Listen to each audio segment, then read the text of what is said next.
शुरुआत करते हैं दोस्तों आज के न्यूज़पेपर की हम साइंस वाले हिस्से के साथ में। चूँकि आज संडे है इसलिए संडे के दिन हमारा जो सबसे ज़्यादा फोकस रहता है वो साइंस की न्यूज़ के ऊपर रहता है। आज जो पहली न्यूज़ हम डिस्कस करने वाले हैं वो फ्लाइंग फॉक्स बैट से रिलेटेड है।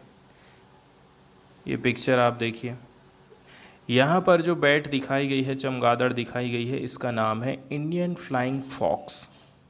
ठीक है, पार्टिकुलरली ये क्या है, दिन में क्या काम करती है, दिन में क्या है, ये थोड़ी सी सतर्क हो जाती है और कुछ ना कुछ चीज़ में खोजबीन में ये लग जाती है जब ये डे रोस्टिंग का काम करती है। ठीक है, दिन में जब इसका विश्राम का टाइम रहता है उस समय में ये क्या काम करती है, विजिलेंस का काम करती है। यहाँ पर रोस्टिंग वर्ड यूज़ किया गया है। रोस्टिंग का मतलब होता है बसेरा करना। ठीक है, बैठना, अड्डे पर बसेरा लेना।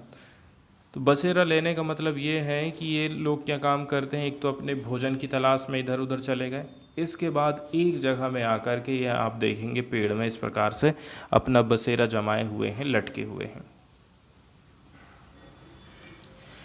अब हम बात करते हैं कि इसको सरकार ने प्रोटेक्शन दिया है कि नहीं दिया है। तो बताया जा रहा है कि इसको क्या है, सिमिलर ऑफिशियल स्टेटस मिला हुआ है अंडर द शेड्यूल वी।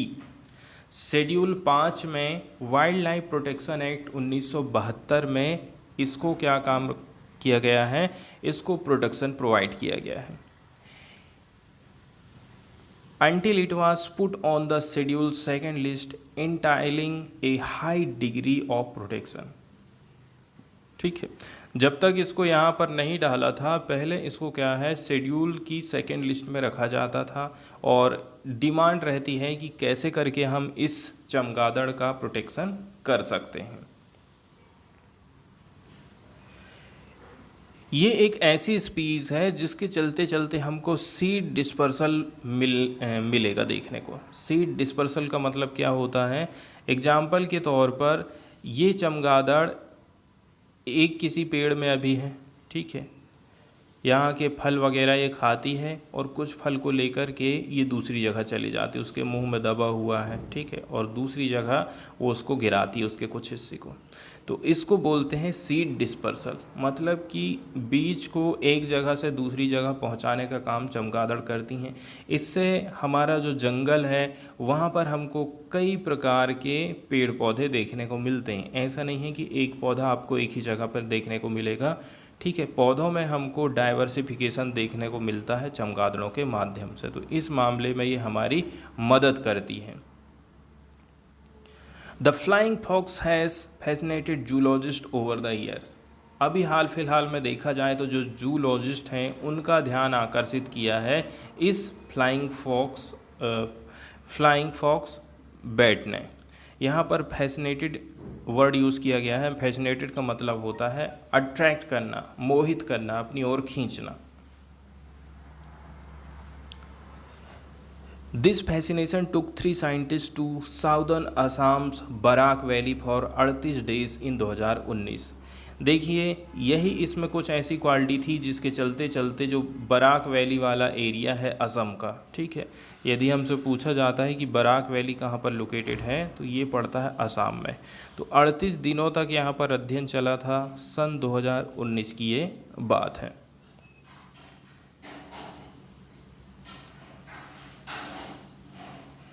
वहीं यदि हम देखें तो डिसएप्रोप्रिएटली इसका बहुत बड़ा इफ़ेक्ट पड़ता है इसके नेचुरल एनवायरनमेंट के ऊपर रिलेटिव टू इट्स एविडेंस। ठीक है, ऐसा क्यों बोल रहे हैं, क्योंकि ये काफ़ी प्रचुर मात्रा में पाई जाती हैं। ये इम्पैक्ट करती हैं बहुत सारे अदर ऑर्गेनिज्म को इकोसिस्टम में। हमारा पर्यावरण के बहुत सारे सिस्टम ऐसे हैं जो कि इन चमगादड़ों से प्रभावित होते हैं। and helping to determine the types and numbers of other species in ecological community। और ये हमें मदद करती हैं कि इनकी मदद से, इनकी सहायता से आप डिटरमाइन कर पाएंगे और भी जो टाइप के हैं और भी जो नंबर हैं अदर स्पीसीज़ के वो पाए जाएंगे कि नहीं पाए जाएंगे। इन बैट का पता लगा कर कि आप ये काम कर सकते हैं। वैज्ञानिक लोगों ने जो स्टडी किया है, ठीक है, जो कि फोकस करता है एनवायरनमेंट के ऊपर, एंड सोशल विजिलेंस के ऊपर of one of to sub species of. तो यहाँ पर जो वैज्ञानिक लोग हैं उन्होंने क्या है, एनवायरमेंटल और सोशल क्या क्या इनका इम्पैक्ट रहता है, कैसे करके ये ग्रो कर पाती हैं, उसको लेकर के इन्होंने स्टडी किया है। और पार्टिकुलरली यहाँ पर 2 स्पीसीज़ की बात करी जाती है। वैज्ञानिक लोगों ने जब 2 इनकी सब स्पीसीज़ का अध्ययन किया था तो यहाँ पर उनको कुछ बिहेवियरल इकोलॉजी, इसके साथ साथ में सोशियो बायोलॉजी में हमें थोड़ा सा गैप दिखाई दिया था। ठीक है, उनका बिहेवियर कैसा है, उनका सामाजिक ताना बाना कैसा है, दोनों के बीच में थोड़ा सा वैज्ञानिक लोगों को गैप दिखाई दिया था। कौन कौन वैज्ञानिक लोग इसमें पार्टिसिपेट किए थे इसके बारे में यहाँ पर बताया जाता है, कहाँ कहाँ की संस्थाएं इससे जुड़ी हुई थी। इस स्टडी में ये डिस्क्राइब किया गया है कि जो विजिलेंस बिहेवियर है as an individual scanning its surrounding. Vigilance behaviour हम किसको बोल रहे हैं, जैसे कि आप कहीं किसी नए एरिया में जाते हैं तो सबसे पहले उस एरिया के बारे में थोड़ा जांच पड़ताल करते हैं कि कौन सी चीज़ कहाँ पर लोकेटेड है। आप स्कैनिंग करने का काम करते हैं अपनी सराउंडिंग को, इसी को हम बोलते हैं विजिलेंस बिहेवियर। तो ये आखिर ऐसा क्यों होता है, क्योंकि कंपटीशन चल रहा है एंड प्रीडेशन रिस्क चल रहा है। यहाँ पर प्रीडेशन वर्ड यूज़ किया गया है, इसका मीनिंग हम देख लेते हैं। तो कोई भी आदमी हो, जब तक उसको लगेगा नहीं कि कंपटीशन चल रहा है तब तक वो इधर उधर पैर नहीं मारेगा। तो ठीक इसी प्रकार से यहाँ पर बात बताई जाती है। तो एक वर्ड यूज़ किया गया है प्रीडेशन। ठीक है, तो प्रीडेशन का मतलब होता है शिकार। एक तो जगह के लिए कंपटीशन है, हमारी जगह में कोई ना जाए। दूसरी चीज़ ये है कि हमारा शिकार कोई हमसे छीन ना ले। ठीक है, इसलिए भी ये लोग थोड़ा सा विजिलेंस का काम करते हैं। विजिलेंस एक प्रकार से सोशल हो सकता है। यदि कोई इंडिविजुअल देखता है directly at another close by individual approaching और likely to fight while vigilance of the environment kind is gazing elsewhere primarily watching for any sign of the danger. यहाँ पर बताया जा रहा है कि देखिए, विजिलेंस जो है एक सोशल टाइप से भी हो सकता है। यदि कोई इंडिविजुअल चमगादड़ क्या है विजिलेंस में निकली है और उसको ऐसा लग रहा है कि थोड़ा सा कंपटीशन बढ़ सकता है, वो किसी और को देख लेती है, कोई उसको खतरा महसूस हो रहा है, तो उसको बोलेंगे हम सोशल विजिलेंस।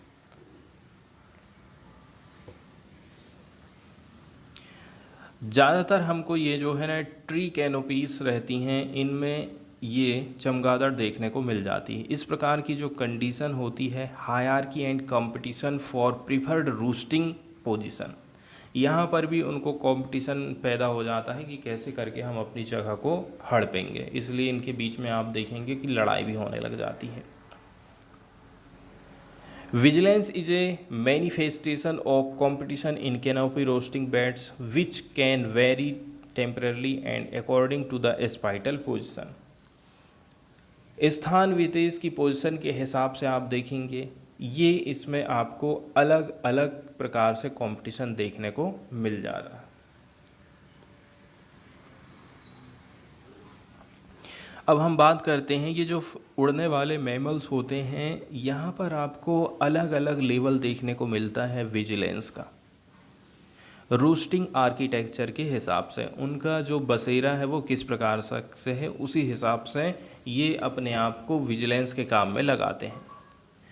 यदि हम ऑल पोजीशन की बात करें तो एवरेज जो टाइम है 7% of their रूस्टिंग time being vigilant. उनको एक पेड़ में अपना दिन गुजारना है, अपना टाइम स्पेंड करना है, तो उसका 7% हिस्सा, जैसे कि टोटल यदि वो 8 घंटा किसी पेड़ में रह रहे हैं तो इस 8 घंटे का 7% जो हिस्सा है वो विजिलेंट वाले काम में वो बिता देते हैं, विजिलेंस वाले काम में बिता देते हैं।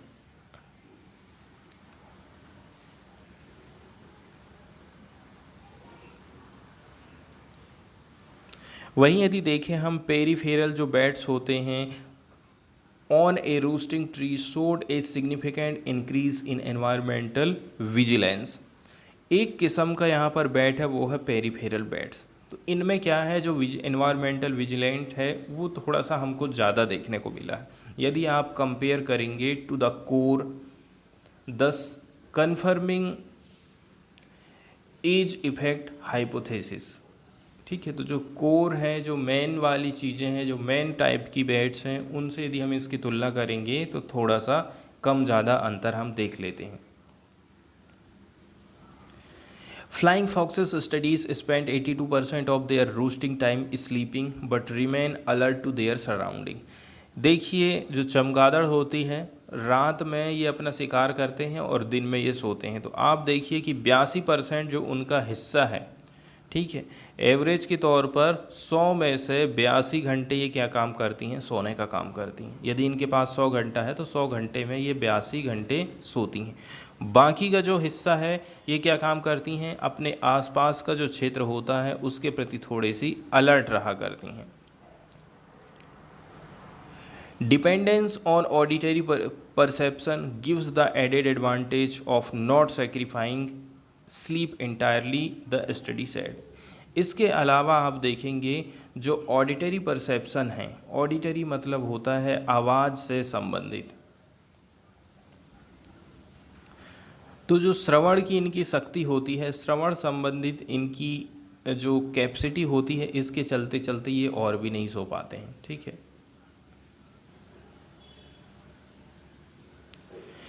The predator found in the area studies included jungle cats, golden jackal, common palm civets, crested serpent eagles, black kites, spotted owlets, collared scope owls and barn owls. इसके अलावा कुछ ऐसे प्रीडेटर्स हैं जो कि हमको देखने को मिल जाते हैं जो कि इनका शिकार कर सकते हैं, उनके नाम यहाँ पर बताए गए हैं।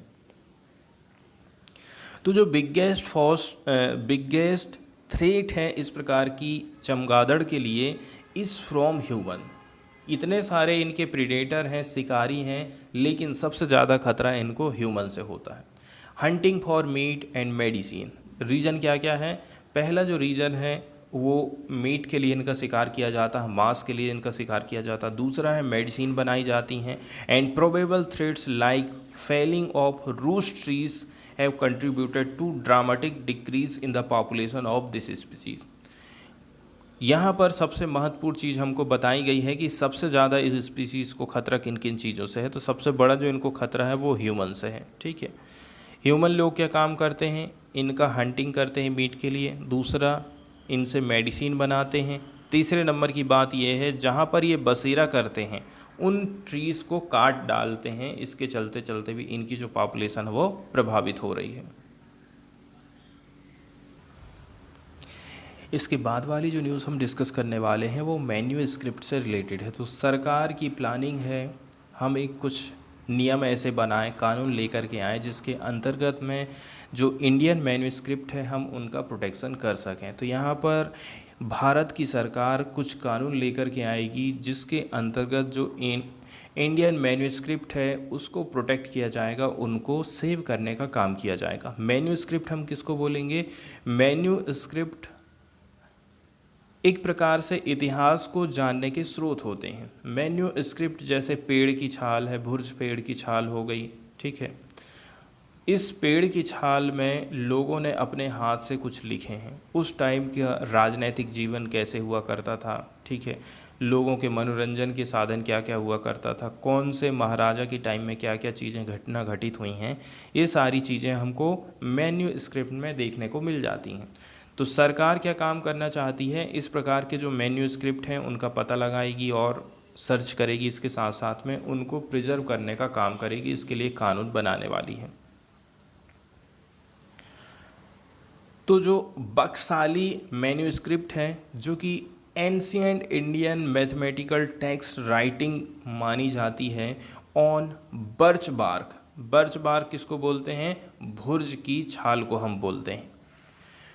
तो जो बक्साली मैन्यूस्क्रिप्ट है इसको हमें ध्यान में रखना है कि ये क्या है, ancient Indian mathematical text writing मानी जाती है बर्च बार्क में। इसको कंसिडर्ड किया जाता है to be the earliest recorded example of use of zero. ठीक है, तो यहाँ से एक बहुत बड़ा फैक्ट हमको निकला है कि जीरो के यूज़ का सबसे पुराना साक्ष्य हमारे पास क्या मौजूद है। ठीक है, हम कैसे कह दे रहे हैं कि हमारे देश में जीरो का इस्तेमाल होता था, तो इसका हमें पता चला है बक्साली मैन्यूस्क्रिप्ट से, जो कि काफ़ी पुरानी प्राचीन इंडियन मैथमेटिकल टेक्स्ट राइटिंग मानी जाती है बर्च की बार्क में।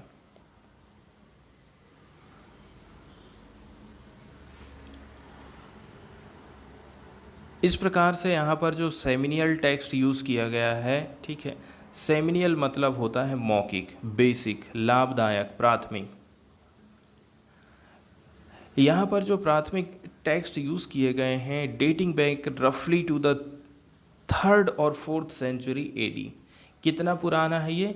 3री से लेकर के 4थी सेंचुरी AD का ये टाइम पीरियड बताया जा रहा है। Is one of the Bodleian libraries of university of Oxford. कई सारी जो अदर मैन्यूस्क्रिप्ट हैं वो हमें लाइब्रेरी को देखने को मिल जाती हैं दुनिया भर के देशों में, with private collectors both in India and abroad. इसके अलावा यहाँ पर आपको कुछ प्राइवेट लोग भी देखने को मिल जाएंगे जो कि इस प्रकार के मैन्यूस्क्रिप्ट को कलेक्ट करने का काम करते हैं, इकट्ठा करने का काम करते हैं। कल्चरल मिनिस्ट्रीज के सोर्सेज से कुछ ऐसा पता चला है कि गवर्नमेंट प्लानिंग कर रही है कि हम इंट्रोड्यूस करेंगे नेशनल मैन्यूस्क्रिप्ट बिल 2023। ठीक है, विंटर सेशन में ये आने वाला है। इसका प्राइमरी उद्देश्य रहेगा कैसे करके हम डॉक्यूमेंटेशन करेंगे, कैटलॉग बनाएंगे इंडियन हेरिटेज टेक्स्ट की, wherever they may be in India और अब्रॉड, चाहे वो इंडिया में हो चाहे वो इंडिया के बाहर हो, उनका हम डॉक्यूमेंटेशन करेंगे, कैटलॉग तैयार करेंगे इंडियन हेरिटेज टेक्स्ट की। इसके अलावा मेंटेन हम करेंगे accurate and up to date information about them, इनके बारे में एकदम सही जानकारी हो, अप टू डेट जानकारी लोगों को हम देने का काम करेंगे। इस बिल के अंतर्गत जो है सेटअप किया जाएगा 10 मेंबर नेशनल मैन्यूस्क्रिप्ट अथॉरिटी। यहाँ पर और इम्पॉर्टेंट चीज़ पता चली है कि सरकार इसके लिए एक अथॉरिटी या फिर संस्था बनाना चाहती जिसमें 10 मेंबर रहेंगे। वहीं यदि देखा जाए कल्चर मिनिस्टर जो है इसके चेयरपर्सन रहेंगे इस बॉडी के। The member will include of secretaries of culture. इसमें मेंबर कौन कौन रहेंगे? कल्चर के सचिव रहेंगे, finance and education vice chancellor of central Sanskrit university है, स्पेशल इनवाइटी जो कि रिप्रेजेंटिंग करते हैं स्टेट को, एंड प्राइवेट एजेंसीज भी इसमें पार्टिसिपेट करने वाली हैं। ये जो नेशनल मैन्यूस्क्रिप्ट अथॉरिटी रहेगी ये अपेक्स पॉलिसी मेकिंग बॉडी रहेगी। ठीक है, इस मामले में कौन कौन से मामले हैं? Digitization, conservation, preservation, editing and publication work of manuscript. तो इसके लिए सरकार ने एक संस्था बनाई गई है। इंडिया के पास लगभग 10 मिलियन मैन्यूस्क्रिप्ट हैं और 80 एंशियंट स्क्रिप्ट हैं, जैसे कि ब्राह्मी, कुषाण, गौड़ी, लेप्चा, मैथिली। ऐसा कहना है नेशनल मिशन फॉर मैन्यूस्क्रिप्ट का। एक ऑटोनोमस बॉडी है जो कि कल्चर मिनिस्ट्री के अंतर्गत काम करती है। इसके बाद देखें तो एनएमए बनाया जाएगा, इसके पास में पावर रहेगी एज ए सिविल कोर्ट के रूप में, ताकि रेगुलेट किया जा सके allocation of access to manuscript. Manuscript की एक्सेस कोई कर सकता है, ऐसा नहीं है कि आप मना करेंगे, तो ये जो पावर रहेगी वो एनएमए के पास रहेगी। इसके साथ साथ में will also have investigation wing for purpose. इसके बाद इन्होंने एक इन्वेस्टिगेटिंग विंग भी बनाया है, ठीक है, जो कि इस प्रकार की इंक्वायरी को कंडक्ट करा सकती है, जैसे कहीं कोई चोरी हुई है, डिस्क्रेशन हुआ है ऑफ टैक्स, तो जहाँ कहीं भी चोरी वोरी वाला केस आ रहा है तो वहाँ पर एक प्रकार से इस एजेंसी में भी व्यवस्था करी गई है।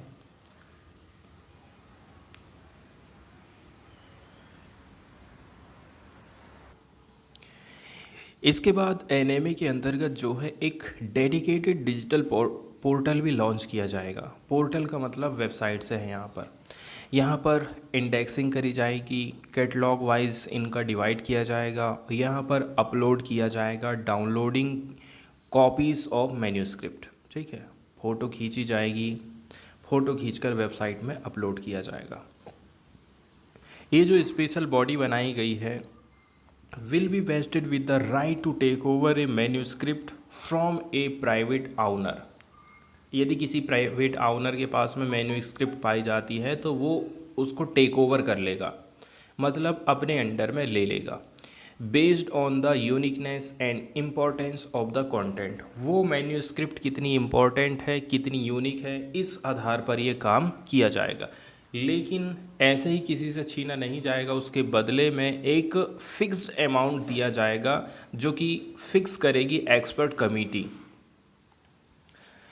मैन्यूस्क्रिप्ट के बारे में बताया जाता है कि मैन्यूस्क्रिप्ट आखिर होते क्या है। तो मैन्यूस्क्रिप्ट जो है रिटन ऑन मटेरियल, किसी मटेरियल के ऊपर यदि हाथों से कोई चीज़ लिखी गई है तो उसको हम मैन्यूस्क्रिप्ट बोलते हैं। जैसे कि पाम लीफ, पाम के पत्ते में लिखा गया है, पेपर में कोई चीज़ लिखी गई है, कपड़ा है, या फिर बार्क ऑफ द थीम्स। तो जो छाल होती है उसमें भी लिखा जाता है। On themes ranging from history, religion, literature, astrology, agriculture, practice. In manuscript से हमें बहुत सारी जानकारी मिलती है, जैसे कि इतिहास की जानकारी, धर्म की जानकारी, साहित्य की जानकारी, एस्ट्रोलॉजी, एग्रीकल्चर प्रैक्टिस कैसी हुआ करती थी, ये सब हम मैन्यूस्क्रिप्ट के माध्यम से जानते हैं। वहीं देखा जाए 75% जो हमारे पास मैन्यूस्क्रिप्ट हैं वो संस्कृत भाषा में लिखी गई हैं और 25% ऐसी हैं जो कि रीजनल लैंग्वेजेस में हमको मिली हैं। तो यहाँ पर ज़रूरत है कि हम लिंक करें अध्ययन को and interpreting of manuscript with livelihood, और इसको जोड़ें हम आजीविका के साथ में। Only then we can bring back importance of ancient manuscript into the social cultural milieu।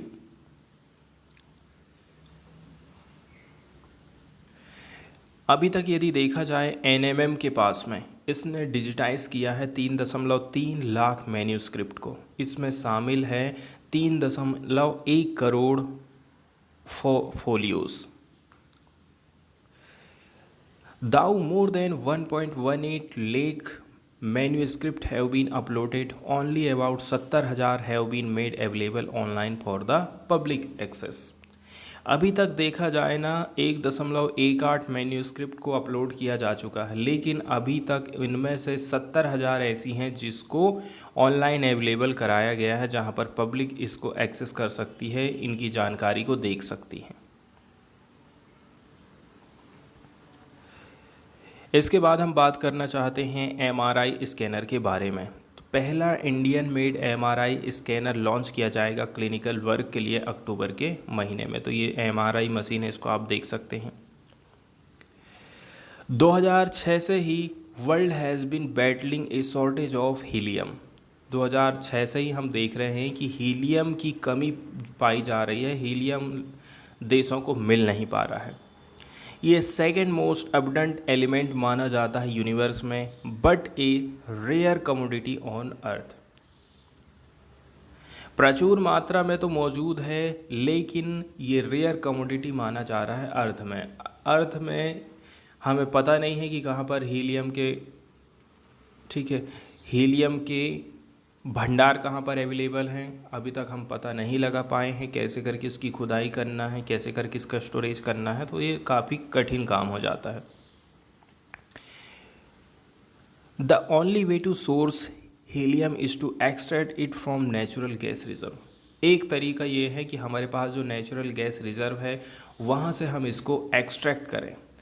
Helium का जो मोस्ट कॉमन यूज़ है वो है as a coolant in large super conducting magnets powering magnetic resonance imaging scanner. इसका इस्तेमाल किया जाता है MRI स्कैनर में कूलिंग प्रोवाइड करने के लिए। MRI का मतलब यहाँ पर बताया गया, फुल फॉर्म आप देख सकते हैं। एमआरआई का फुल फॉर्म है magnets powering magnetic resonance imaging scanner. The Russia Ukraine war has further squeezed liquid helium supply with ripple effect on diagnostic facilities around the world. Ukraine और China के युद्ध के चलते चलते हीलियम की जो सप्लाई है वो देश दुनिया में और भी ज़्यादा बुरी तरह से प्रभावित हुई है। इसी में शामिल है इंडिया भी। इसीलिए हम जो है एमआरआई स्कैनर का पूरी तरह से इस्तेमाल नहीं कर पा रहे हैं, क्योंकि इसमें हमें हीलियम चाहिए जो कि इसको कूलिंग प्रोवाइड करने का काम करता है। अभी हाल फिलहाल में देखा जाए नए किस्म के जो एमआरआई स्कैनर डिज़ाइन किए गए हैं, इसमें अवॉइड किया गया है reliance on liquid helium. Liquid helium की ज़रूरत ना पड़े इस प्रकार से इनको तैयार किया जा रहा है। And to rapidly cool the scanners magnet, और बिना हीलियम के इस्तेमाल किए हम कैसे करके मैग्नेट को ठंडा रख सकते हैं। इसके अलावा यह सस्ता होना चाहिए। And more abundant liquid nitrogen can be use, इसकी जगह में हम जो है लिक्विड नाइट्रोजन का इस्तेमाल करने वाले हैं। ये पहले प्रकार का अपने आप में made in India MRI scanner है जिसको डेवलप किया जाएगा Bangalore based voxel grids innovation private limited के द्वारा। तो ये कंपनी का नाम याद रखना है, कौन सी कंपनी है, बेंगलुरु में located voxel grid innovation private limited के द्वारा इसका डेवलपमेंट किया जा रहा है। ये उद्घाटन करेगी इसका पहला clinically trial validated product in October 8 Sathya Sai institute of higher medical sciences at Bengaluru में इसका उद्घाटन किया जाना है। एमआरआई के माध्यम से हमें 3 डायमेंशनल इमेज प्राप्त होती हैं of tissue and best bet for warning of nascent tumour continues to be inaccessible to several Indians. ठीक है, बहुत सारी इंडियंस ऐसे हैं जो कि अपनी बीमारी का पता नहीं लगा पा रहे हैं, टिश्यू की जानकारी नहीं मिल पा रहा है, ट्यूमर की जानकारी नहीं मिल पा रहा है, तो वो सब चीज़ें संभव हो पाई हैं एमआरआई के माध्यम से।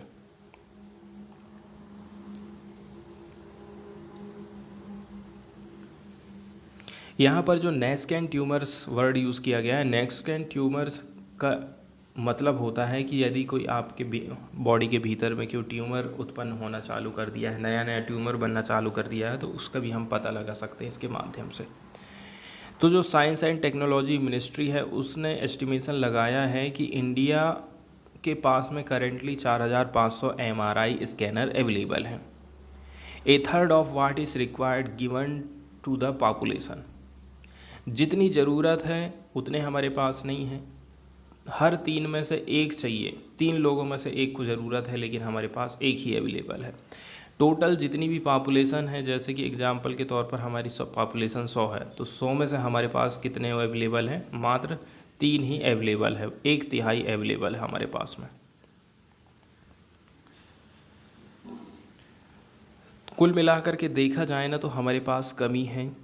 प्राइस रेंज की यदि हम बात करें तो 5,000 से लेकर के 25,000 लग सकता है यदि आप एमआरआई स्कैन कराते हैं तो, और ये रिक्वायरमेंट के ऊपर डिपेंड करता है।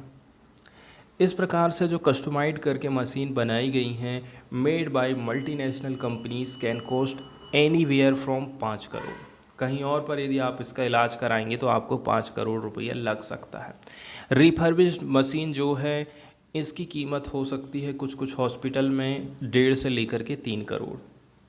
यदि मल्टीनेशनल कोई कंपनी ने बनाई है तो वो आपको 5 करोड़ में मिलेगी। यदि आप सेकंड हैंड वाली मशीन खरीदेंगे तो वो 1.5 से लेकर के 3 करोड़ रुपया में मिलेगी। वॉक्सेल ग्रिड की जो एमआरआई स्कैनर है which employ 1.5 tesla magnet will be 40% cheaper than new models in the market. तो ये बहुत अच्छी बात है कि लगभग 50% कम में आपको ये मिल जा रही है और सस्ती भी है और अच्छी भी माना जा रहा है, क्योंकि इसमें हम जो है हीलियम का इस्तेमाल नहीं कर रहे हैं। इसके माध्यम से आप जो है कीमत है, स्कैनिंग की जो कीमत है उसमें 30% की गिरावट देख सकते हैं।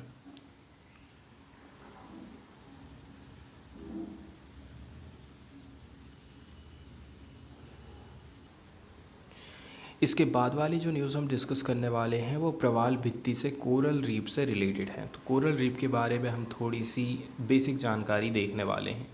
प्रवाल भित्ति या फिर कोरल रीफ। कोरल रीफ आपको देखने को मिलेगा उथले समुद्री जल में, जहाँ का पानी जो है हल्का सा गर्म रहता है, वहाँ पर कोरल रीफ पाए जाते हैं। सबसे बड़ा कोरल रीफ सिस्टम हमको ऑस्ट्रेलिया में देखने को मिलता है, जिसको हम ग्रेट बैरियर रीफ बोलते हैं। कई बार क्वेश्चन यहाँ से पूछा गया है, मैप पर आधारित क्वेश्चन भी पूछे गए हैं ग्रेट बैरियर रीफ से रिलेटेड। तो जल के नीचे पाई जाने वाली जो बृहद संरचनाएं हैं, आपको बड़ी बड़ी संरचनाएं, पूरा का पूरा जंगल ही आपको दिखाई दे जाएगा पानी के भीतर में। ये समुद्री आकशेरुकी प्रवाल के कंकालों से निर्मित व्यक्तिगत रूप से पॉलिप कहलाती हैं। इसको हम क्या बोलते हैं? पॉलिप बोलते हैं। तो ये जो रहते हैं ये समुद्री जीव प्रवाल के रूप, आकशेरुकी प्रवाल के रूप में पाए जाते हैं। आकशेरुकी मतलब जिनमें रीढ़ की हड्डी नहीं पाई जाती है। दूसरे नंबर की बात यह है, ये जो सुंदर सुंदर आपको कलर दिखाई देता है इनका, वो किसके कारण होता है? वो एक शैवाल के कारण होता है, जिसको जूजेंथिल बोलते हैं। इसके साथ में क्या है, इनका सहजीवी संबंध रहता है, आपस में एक दूसरे को प्रभावित करते हैं। इसी के चलते चलते इनका कलर सुंदर सुंदर आपको देखने को मिलेगा।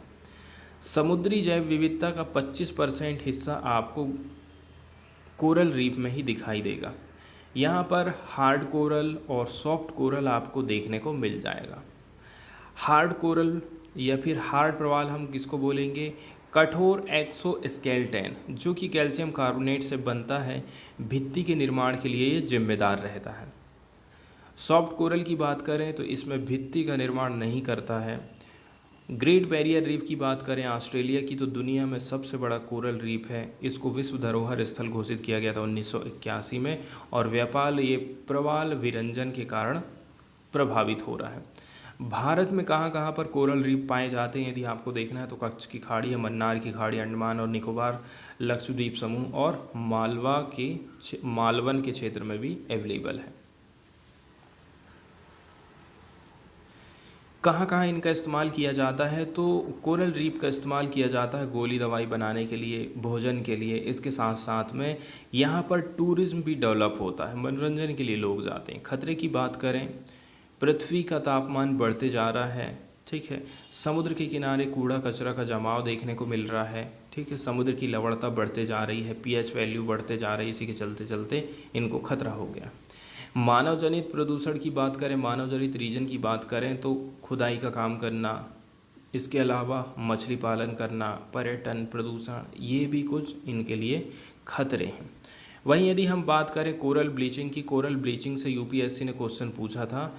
कोरल ब्लीचिंग के अंतर्गत क्या होता है, इनका जो ओरिजिनल कलर है ना वो उड़ना चालू हो जाता है। कोरल ब्लीचिंग के ऊपर तनाव बढ़ते जाता है। इसके जो ऊतक होते हैं, ऊतकों में निवास करने वाले सहजीवी शैवाल जूजेंथल को निष्कासित कर देते हैं।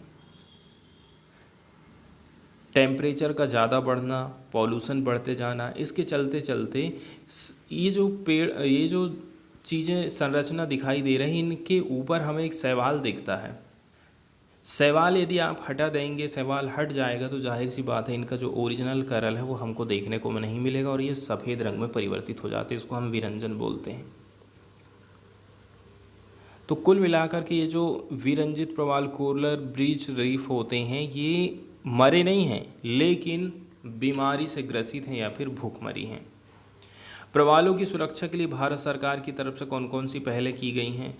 जैसे कि टेक्निक की बात करें तो क्रायोमैस 196 डिग्री सेंटीग्रेड पर कोरल लार्वा का संग्रह, ये माइनस है, प्राकृतिक रूप से इनका पुनर्स्थापन करें। सरकार क्या चाहती है कि हम इनको कंजर्व करके रखें, एक जगह में स्टोर करके रखें। बायोरॉक की बात करें तो जो कृत्रिम भित्तियों का निर्माण किया जा रहा है जिन पर कोरल तेज़ी से वृद्धि करते हैं।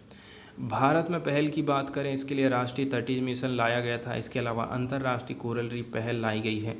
वैश्विक कोरल रीफ अनुसंधान और विकास त्वरक मंच भी स्थापित किया गया है। साइंस में अगला जो रिसर्च सामने आया है कोरल रीफ को लेकर के, वो ये है, यदि समुद्र का तापमान ज़्यादा गर्म हो भी रहा है, लेकिन यदि ह्यूमन एक्टिविटी ना हो तो इससे कोरल रीफ को काफ़ी मदद मिलती है सरवाइव करने में।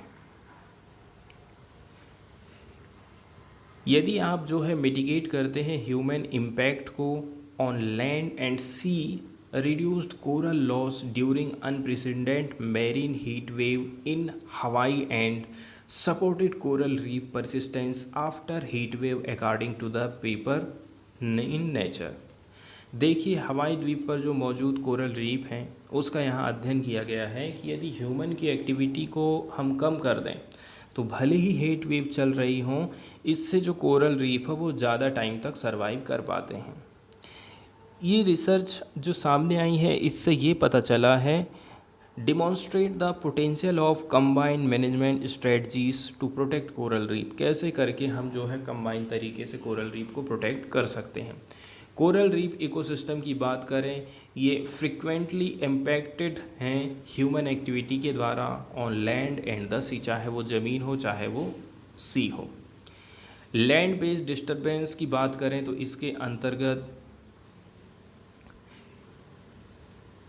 इसके अंतर्गत जो है वाटर पोल्यूशन आ जाता है, सी बेस्ड डिस्टरबेंस अमल हो जाता है, इंक्लूड ओवरफिशिंग। ओवरफिशिंग भी जो है एक रीजन है। ह्यूमन इम्पैक्ट की बात करें तो जो कोरल रीफ होती हैं स्पेशली इम्पैक्टेड हैं prolong period of warm ocean temperature. समुद्र का तापमान लंबे समय तक गर्म रह रहा है, इसके चलते चलते भी इनका जीवन प्रभावित होता है। जैसे कि मैरीन हीट वेव की बात करें, which can cause coral bleaching and death. इसके चलते चलते इनके ऊपर जो शैवाल रहता है वो ख़त्म हो जाता है, फिर ये सफ़ेद पड़ जाते हैं और धीरे धीरे मर जाते हैं। ये जो स्टडी किया गया था इसके अंतर्गत जेमिसन गोव ये आते हैं national oceanic and atmospheric administration NOAA Honolulu हवाई। इसके अलावा कुछ और भी हैं जिन्होंने कंबाइंड रूप से सर्वे किया था कैसे करके रीफ में चेंजेस आ रहा है with a unique 20 year time series. 2003 से लेकर के 2019 के टाइम पीरियड के दौरान क्या क्या इनमें चेंजेस देखने को मिला है। यहाँ पर हीट वेव का भी उल्लेख किया गया है हवाई में जो आई थी 2015 में, जबकि ओशियन का जो टेम्परेचर है वो 2.2 डिग्री सेंटीग्रेड हायर हो गया था नॉर्मल की तुलना में। वहीं यदि हम बात करें ह्यूमन इम्पैक्ट को भी एनालाइज किया गया था, इसमें इंक्लूड है urban run off, waste water pollution and fishing restriction. क्या क्या चीज़ किया गया है, अर्बन रन ऑफ तेज़ी के साथ में जो शहरीकरण हो रहा है, वेस्ट वाटर का पॉल्यूशन आप कर दे रहे हैं, ओवर फिशिंग कर दे रहे हैं, इन सब के चलते चलते कोरल रीफ प्रभावित होती हैं। कोरल कितने खतरे में हैं, पूरी की पूरी जो स्टडी रही थी, the study period coral reef cover increase in some areas degrees और रिमेंड स्टेबल।